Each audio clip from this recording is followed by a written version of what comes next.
class 8. Here I am again with the new lecture of the same chapter, microorganism. It's our lecture 4, and in the previous lecture I have explained to you about the useful microorganism. In this lecture I am going to explain about the harmful microorganism, because I have explained up that microorganisms are both useful and harmful. So let's start with the harmful microorganism. Okay, so see about the microorganism, those who are harmful for us. Microorganisms are harmful in many ways. Some of the microorganisms cause disease in human beings, plants and animals. Microorganisms हमारे लिए harmful भी होते हैं बहुत तरीक़ों से, ठीक है. सम ऑफ द माइक्रोऑर्गेनिज्म, बहुत सारे माइक्रोऑर्गेनिज्म ऐसे भी होते हैं जो बीमारी पैदा करते हैं ह्यूमंस में, प्लांट्स में और एनिमल में. इसके अलावा भी बहुत सारे अदर हार्मफुल इफेक्ट्स होते हैं माइक्रोऑर्गेनिज्म के, जैसे कि वो हमारे फूड को स्पॉइल कर देते हैं और बहुत सारे डिजीज़ होते हैं, बहुत सारी चीज़ें डिस्ट्रॉय हो जाती हैं बिकॉज ऑफ द माइक्रोऑर्गेनिज्म. तो वन बाय वन हम ह्यूमन में, प्लांट्स में और एनिमल्स में पढ़ेंगे. तो ऐसे microorganism, such disease causing microorganism are called pathogens. ऐसे माइक्रोऑर्गेनिज्म जो बीमारी फैलाते हैं, चाहे वो ह्यूमंस हो, प्लांट्स हो या एनिमल्स, इन सब में बीमारी फैलाते हैं, उन्हें क्या कहते हैं? They are known as pathogens. Okay, सब माइक्रोऑर्गेनिज्म स्पॉइल फूड. अभी बताया कि microorganism harmful in many ways, मतलब सिर्फ बीमारी नहीं फैलाते, और भी बहुत सारे तरीके हैं जिनसे वो हमें नुकसान पहुंचाते हैं. सब microorganism spoil food, clothing and leather, कपड़े और लेदर को के आर्टिकल्स को भी नुकसान पहुंचाते हैं. आपने देखा होगा कि कपड़े अगर नमी वाली जगहों पे रखे हों जहां उनमें फंगस लग जाए, या लेदर के कपड़े बरसात में देखे होंगे लेदर की चीज़ें या बैग या कुछ लेदर आर्टिकल्स या पोर्ट्रेट्स लगे हैं, उनमें फंगस लग जाते हैं, तो धीरे धीरे, फंगस मीन्स वाइट रंग के पैचेस बन जाते हैं, तो धीरे धीरे वो इन आर्टिकल्स को, चाहे वो क्लोथ हो या लेदर हो, उन्हें कमज़ोर करते हैं और वो धीमे धीमे ख़राब हो जाते हैं. Let us study more about their harmful activities. तो चलिए और क्या नुकसान वो हमें पहुंचाते हैं इनके बारे में एक एक करके पढ़ते हैं. Disease causing micro organism in human. अभी बताया कि माइक्रो ऑर्गेनिज्म बीमारी सिर्फ ह्यूमन में नहीं फैलाते बल्कि प्लांट्स और एनिमल्स में भी फैलाते हैं. तो सबसे पहले हम पढ़ते हैं अबाउट द ह्यूमन, कि आखिर ह्यूमंस में माइक्रो ऑर्गेनिज्म बीमारी कौन कौन से फैलाते हैं और कैसे फैलाते हैं. Pathogens enter our body through the air we breathe, the water we drink or the food we eat. Pathogens means the disease causing microorganism. ऐसे microorganism जो बीमारी फैलाते हैं, they are known as the pathogens. ठीक है, जो बीमारी पैदा करते हैं. जब ये हमारी बॉडी में एंटर करते हैं, कैसे? ऐसी जगह हम ब्रीथ करते हैं, सांस लेते हैं जहाँ एयर कंटेमिनेटेड हो विद द माइक्रो ऑर्गेनिज्म, जहाँ एयर में, हवा में माइक्रो ऑर्गेनिज्म हो, या द वाटर वी ड्रिंक, या हमने ऐसा पानी पी लिया जो कि कंटेमिनेटेड है, दूषित है, उनमें माइक्रो ऑर्गेनिज्म है, या ऐसा खाना हमने खा लिया जिसमें माइक्रो ऑर्गेनिज्म है, तो वो हमारी बॉडी में क्या करते हैं? वो हमारी बॉडी में डिजीज़ कॉज करते हैं, बीमारी पैदा करते हैं और हम इल हो जाते हैं. It cause serious illness. They can also get transmitted by direct contact and an infected person or carried through an animal. और इसके अलावा कभी कभी ट्रांसमिशन होता है, कैसे? कि हम किसी ऐसे पर्सन के कांटेक्ट में आ गए जो कि ऑलरेडी इन्फेक्टेड है और वो हमारी बॉडी में ट्रांसफ़र हो गया. Sometime is also transferred from the animals. कभी जानवरों में अटैच हो गए और जानवरों से हमारी बॉडी में ट्रांसफ़र हो गए, तो भी हम इन माइक्रो ऑर्गेनिज्म से अफेक्टेड हो जाते हैं. Recently we all are using this medium of teaching and learning. अभी recently हम ये सारे teaching और learning के medium क्यों use किया? Because of a microorganism. We are well known about the corona. ठीक है, कोरोना के बारे में हम सभी जानते हैं. It's also a micro organism, virus है जो कि कैसे ट्रांसमिट हो रहा है? जब भी हम किसी इन्फेक्टेड चीज़ के कांटेक्ट में आ रहे हैं, या फिर हमारे पास कोई ऐसा इन्फेक्टेड पर्सन है, उसने स्नीज किया, या ही इज स्नीजिंग और coughing, and we come in the contact, so it transmitted in our body और it transmitted in the healthy person. तो ऐसे ही कंटेमिनेशन होता है और ऐसे ही ट्रांसमिशन भी होता है. Microbial disease that can spread. Microbial disease that can spread from an infected person to a healthy person through air, water, food और physical contact are called communicable disease. जो contact में आने से, जो कि हम contaminated हवा में रहते हैं, सांस लेते हैं, या कंटेमिनेटेड मीन्स दूषित पानी पीते हैं, या दूषित खाना खाते हैं, या फिर फिजिकली इन्फेक्टेड पर्सन के कांटेक्ट में आते हैं, तो ऐसे बीमारी को क्या कहते हैं? कम्युनिकेबल डिजीज़ कहते हैं। आपको पता है डिजीज़ और भी सारे होते हैं, डिफिशियंसी डिजीज़, जब हमारी बॉडी में किसी विटामिन की कमी से बीमारी होता है तो उसे डिफिशियंसी डिजीज़ कहते हैं, ठीक है। And because of some other reasons also, but when the disease are caused because of the contaminated air, contaminated water, contaminated food, or we physically come in the contact of the sick person, that is known as the communicable disease, is a communicable disease कहते हैं। Example of such disease including cholera, आपको पता है cholera होता है जब हम क्या कर लेते हैं, infected या contaminated food या कंटेमिनेटेड वाटर पी लेते हैं तो हमें कॉलेरा हो जाता है। क्यों? क्योंकि इस कंटेमिनेशन को हमारी बॉडी डाइजेस्ट नहीं कर पाती और हम वॉमिट करते हैं, और इस डिजीज़ को कॉलेरा कहते हैं। कॉमन कोल्ड भी, when we come in the contact of the infected person, the micro organism transfer in our body in healthy person's body and common cold form. Chicken pox and tuberculosis. Chicken pox आपने देखा है कि chicken pox या tuberculosis जिसे होता है उन्हें isolate कर देते हैं, बाकी लोगों के कांटेक्ट में नहीं रखते हैं, जिससे कि हेल्दी पर्सन भी उन इन्फेक्टेड पर्सन से के कांटेक्ट में आने से इल ना हो जाए। तो these are some disease like cholera, common cold, chicken pox and tuberculosis. These are caused by the micro organism and it caused in human. Okay, so now come on the next. Some examples are given. Some human diseases are given, that is tuberculosis, which is caused by किसके द्वारा होता है? Bacteria. कब? जबकि हम contaminated air के contact में आते हैं। मीजल्स वायरस के द्वारा होता है और ये भी कंटेमिनेटेड एयर के द्वारा होता है। चिकन पॉक्स भी वायरस के द्वारा होता है, जब हम कंटेमिनेटेड एयर में आते हैं, में ब्रीथ करते हैं, या फिर तो किसी डायरेक्ट इन्फेक्टेड पर्सन के कांटेक्ट में आते हैं। Next is polio. It is also caused by virus, and when we come in the contact of we breathe in the contaminated air or we drink the contaminated water, it occurs. And some general prevention. कैसे कुछ general prevention है इन सभी disease के लिए, tuberculosis, measles और chicken pox और polio के लिए, जिससे हम खुद को बचा सकते हैं। Keep the patient in complete isolation. जो infected patient है, जो infected person है, उसे अलग रखा जाए, जिससे बाकी लोग उसके contact में ना आए और बीमारी ना फैले।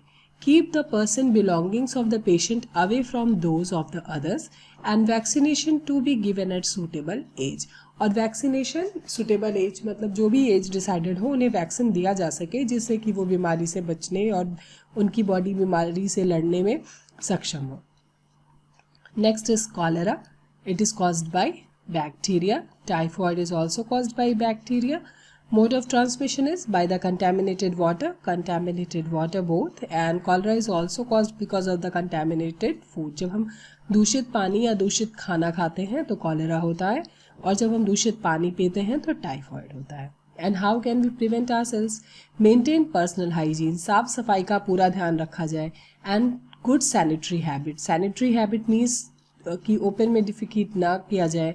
कंज्यूम प्रॉपरली, जो खाना खाते हैं उसे प्रॉपरली वॉश करके और प्रॉपरली कुक करके खाएं, जिससे अगर माइक्रो ऑर्गेनिज्म हो तो वो मर जाए। एंड बॉइल्ड ड्रिंकिंग वाटर, और पानी अगर पीना है तो उसे बॉयल करके पिए, क्योंकि बहुत ज़्यादा टेम्परेचर पे माइक्रो ऑर्गेनिज्म सर्वाइव नहीं कर पाते। And the proper vaccination is already a source to prevent ourself from the disease. Next is hepatitis B. It is caused by virus and transmitted, और कैसे होते हैं? Because of the contaminated water. Drink boiled water. कैसे बच सकते हैं? एक तो वैक्सीनेशन सबका इलाज है। Next is drink boiled water, कि जो पानी है वो हमेशा बॉयल करके पिए। नेक्स्ट इज मलेरिया, जो प्रोटोजोआ के द्वारा होता है, और मॉस्किटो, मच्छर के काटने से होता है। Use mosquito net and repellents. Mosquito net, मच्छरदानी का या मच्छर भगाने वाले मशीन रिपेलेंट्स का यूज़ करें। स्प्रे इंसेक्टिसाइड समय समय पर छिड़काव करें जो इंसेक्ट को किल करे और मच्छर ब्रीड ना कर पाए। And control breeding of mosquito by not allowing water to collect in the surrounding. Mosquitoes breed कहाँ करते हैं? जहाँ पानी कलेक्ट होता है, तो अगर हम पानी को कलेक्ट होने ही ना दें तो क्या होगा, मॉस्किटोज ब्रीड नहीं करेंगे, और जब मॉस्किटोज होंगे ही नहीं तो मलेरिया के फैलने के भी चांसेस नहीं होंगे। तो कोशिश करें कि घर के आसपास पूरी सफाई रखें, इंसेक्टिसाइड डालें और पानी इकट्ठा ना होने दें, जिससे वहाँ मॉस्किटो ब्रीड ना करें, अपनी संख्या में बढ़े ना, और हम मलेरिया से खुद को बचा सकें। Next is disease causing micro organism in animal. अब एनिमल्स में भी डिजीज होते हैं because of the micro organism. Several micro organism not only cause diseases in human and plant but also in other animal. कुछ micro organism ऐसे होते हैं जो सिर्फ ह्यूमन में और प्लांट्स में नहीं बल्कि जानवरों में भी डिजीज को फैलाते हैं। For example anthrax is a dangerous human and cattle disease. Anthrax disease है जो कि ह्यूमन और कैटल दोनों में ही माइक्रो ऑर्गेनिज्म के द्वारा होता है। दैट इज अ बैक्टीरियम, और वो एक बैक्टीरिया है जो फैलाता है एंथ्रैक्स को। फुट एंड माउथ डिजीज, आपने देखा होगा कि जानवरों के कभी कभी मुंह और पैर में बहुत घाव जैसे होते हैं और वो हमेशा उसे रब करते रहते हैं। तो ये डिजीज भी किसके द्वारा होता है, because of a virus which is a micro organism. Of cattle, foot and mouth disease of cattle is caused by a virus. Okay, so disease animals में भी disease microorganism के द्वारा होता है। Next is disease causing microorganism in plant. Microorganisms जो कि plant में भी डिजीज फैलाते हैं, अब हम उनके बारे में पढ़ेंगे। Several microorganisms cause disease in plants like wheat, rice, potato, sugarcane, orange, apple and others. So many microorganisms are there. बहुत से ऐसे माइक्रोऑर्गेनिज्म भी हैं जो गेहूं में, चावल में, आलू में, गन्ने में, संतरे में, सेब में, इन सब में बीमारी फैलाते हैं। और जब ये सारे इन्फेक्टेड हो जाते हैं तो हमारे क्रॉप के ईल्ड में, मतलब कि क्रॉप्स की संख्या पे असर पड़ता है और प्रोडक्शन अच्छा नहीं होता है। See it's a rust, wheat में, गेहूं में ऐसे रस्ट, जैसे आयरन में जंग लग जाता है ना, ऐसे गेहूं में रस्ट हो जाते हैं, फॉर्मेशन हो जाता है जो कि माइक्रो ऑर्गेनिज्म के द्वारा होता है, और फिर गेहूं प्रॉपरली ग्रो नहीं कर पाता और पूरी जो फसल होती है वो बेकार हो जाती है। चलिए next, C is a wheat rust, जिसे वीट रस्ट कहते हैं। Some common plant disease caused by micro organism. अब कुछ हम कॉमन डिजीज देखेंगे प्लांट्स में जो कि माइक्रो ऑर्गेनिज्म के द्वारा होते हैं। Now see citrus canker. Citrus means जितने भी जूसी फ्रूट्स हैं उन्हें सिट्रस कहते हैं, लाइक द लेमन। देखिए यहाँ नींबू का एग्जांपल दिया है, ऑरेंजेस। और होता किसके द्वारा, बैक्टीरिया। और कैसे फैलते हैं, एयर के थ्रू ये बैक्टीरिया फैलते हैं और दूसरे भी सिट्रस फ्रूट को अफेक्टेड करते हैं और फिर सारे के सारे फ्रूट को स्पॉइल कर देते हैं। नेक्स्ट इज रस्ट ऑफ ईट। अभी पहले भी आपको फिगर दिखाया, जो कि फंगस के द्वारा होता है, जो कि एयर से फैलता है या अगर इन्फेक्टेड सीड लग गए तो भी हो जाता है। ऐसे जंग की तरह कुछ स्ट्रक्चर बन जाते हैं जो कि क्या करते हैं, जो कि प्लांट को नुकसान पहुंचाते हैं। येलो वेन मोज़ैक ऑफ भिंडी, ओकरा, जो कि वायरस के द्वारा होता है, इसे ओकरा भी कहते हैं भिंडी को।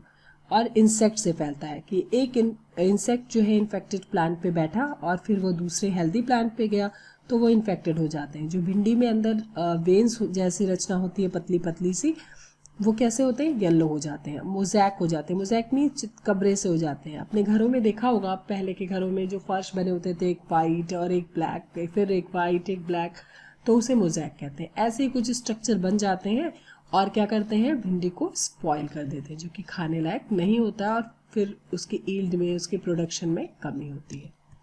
Next is food poisoning.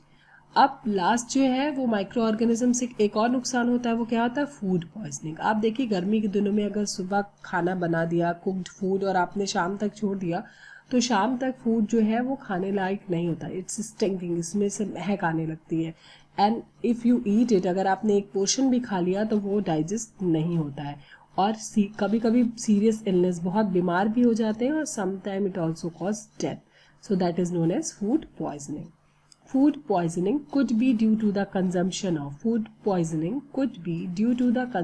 of food spoiled by some microorganism. Food poisoning होता है कभी कभी जब हम सड़ा हुआ खाना खा लेते हैं। Microorganisms that grow on our food sometimes produce toxic substances. Toxic means होता है जहरीले, कि कभी कभी जो माइक्रो ऑर्गेनिज्म हमारे फूड को स्पॉयल कर देते हैं वो टॉक्सिक बना देते हैं, खाने को जहरीला बना लेते हैं, और जब हम उसे खाते हैं तो वो हमारा डाइजेशन खराब हो जाता है. These make the food poisonous, causing serious illness and even death. और इससे serious illness, बहुत ज़्यादा बीमार भी हो सकते हैं और कभी कभी डेथ भी हो जाती है. So it is very important that we preserve food to prevent it from being spoiled. तो बहुत ज़रूरी है कि खाना बनाने के साथ साथ हम उसे क्या करें, प्रिजर्व भी करें, बचा के भी रखें, जिससे कि कोई नुकसान ना हो. So in this chapter we have learned, in this lecture we have learned about the harmful effect of microorganism. हमने प्लांट में, ह्यूमन में, एनिमल में टॉक्सिक सब्सटेंसेस के बारे में पढ़ा कि क्या टॉक्सिकेंट्स रिलीज करते हैं, क्या नुकसान होता है, कौन से डिजीज़ होते हैं. So it's enough for this lecture. In the next lecture we are going to learn about the food preservation, कि हम फूड को स्पॉयल होने से कैसे बचाएं, and one is nitrogen cycle. So it's enough for this lecture. तब तक के लिए keep learning, happy learning, and thank you.